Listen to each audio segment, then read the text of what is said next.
மனோஜ் பாரதிராஜா இறந்ததிலிருந்தே சாப்பிடாமல் தொடர்ந்து அழுது கொண்டே இருக்கும் இவர் வளர்த்த செல்ல நாய். ஆச்சரியத்தில் வியந்து போன ஒட்டுமொத்த பாரதிராஜாவின் குடும்பம். கண்கலங்க வைக்கும் நிகழ்ச்சி சம்பவம். அதாவது தமிழ் திரையுலகில் இயக்குனர் இமயம் என கொண்டாடப்படுபவர் பாரதிராஜா.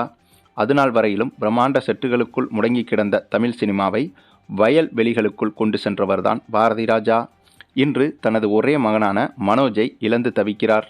இந்த நிலையில் இவரது முதல் படமான 16 வயது நிலை படத்திற்கு வாய்ப்பு மனோஜ் பிறந்த அடுத்த நாளே கிடைத்ததால் தனது மகனை அதிர்ஷ்டமிக்கவராக எண்ணி வந்ததாக கூறுகின்றனர் இவருக்கு நெருக்கமானவர்கள்.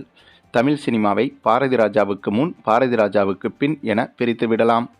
மாளிகையானாலும் சரி, குடிசையானாலும் சரி, சென்னையில் உள்ள ஸ்டூடியோக்களில் செட் அமைத்து படப்பிடிப்பு நடந்த முறையை உடைத்து தேனியிலும் திண்டுக்கல்லிலும் மதுரையிலும் கோபிச்செட்டிப்பாளையத்திலும் ஷூட்டிங் நடத்தி மக்கள் கலையாக சினிமாவை மாற்றியவர் பாரதிராஜாதான். தனது ஒரே மகனான மனோஜை எப்படியாவது மிகப்பெரிய ஹீரோவாக்கி விட வேண்டும் என்பது பாரதிராஜாவின் கனவு. காரணம், இவர் அறிமுகப்படுத்திய நாயகர்களும் நாயகிகளும் தமிழ் சினிமாவை இன்று வரை கட்டி ஆள்கின்றனர். அந்த வகையில் தாஜ்மஹால் படத்தின் மூலம் தனது மகனான மனோஜை நாயகனாக அறிமுகப்படுத்தினார் பாரதிராஜா. முதல் படம் கலவையான விமர்சனங்களை பெற்றாலும் அதற்கு பிறகு சமுத்திரம், அல்லி அர்ஜுனா, கடைசியாக விருமன் உள்ளிட்ட பல படங்களில் மனோஜ் நடித்திருந்தார். ஆனாலும் தந்தை நினைத்தது போல ஒரு மிகப்பெரிய ஹீரோவாக இவரால் வலம் வர முடியவில்லை. ஒருவேளை பாரதிராஜாவின் மகன் என்று அடையாளமே இவருக்கு தடையாக கூட இருந்திருக்கலாம். இந்த நிலையில்தான் கடைசியாக தனது தந்தையை வைத்து மார்கழி திங்கள் படத்தை இயக்கிய இவர் சிகப்பு ரோஜாக்கள் படத்தின் 2ஆம் பாகத்தை இயக்க திட்டமிட்டு வந்ததாக கூறப்படுகிறது.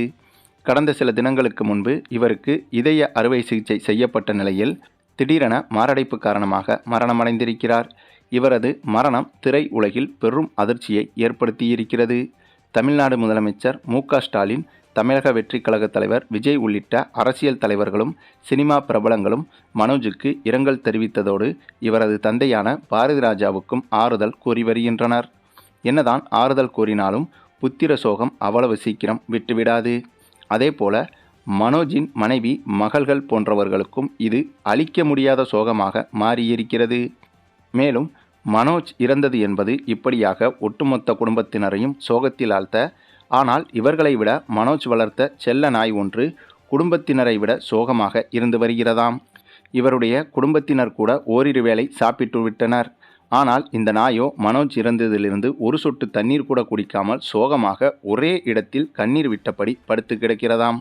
எத்தனையோ முறை இந்த நாய்க்கு பிடித்த உணவுகள் வைத்த போதும், உறவினர்கள் வீட்டுக்கு இந்த நாயை அழைத்து போன போதும் கூட சோகம் மாறாமல் கண்ணீர் விட்டபடியே இருந்துள்ளதாம். இந்த செய்திதான் இப்போது மனோஜுடைய உறவினர்களையும் குடும்பத்தினரையும் ஆச்சரியப்படுத்தி வருகிறது.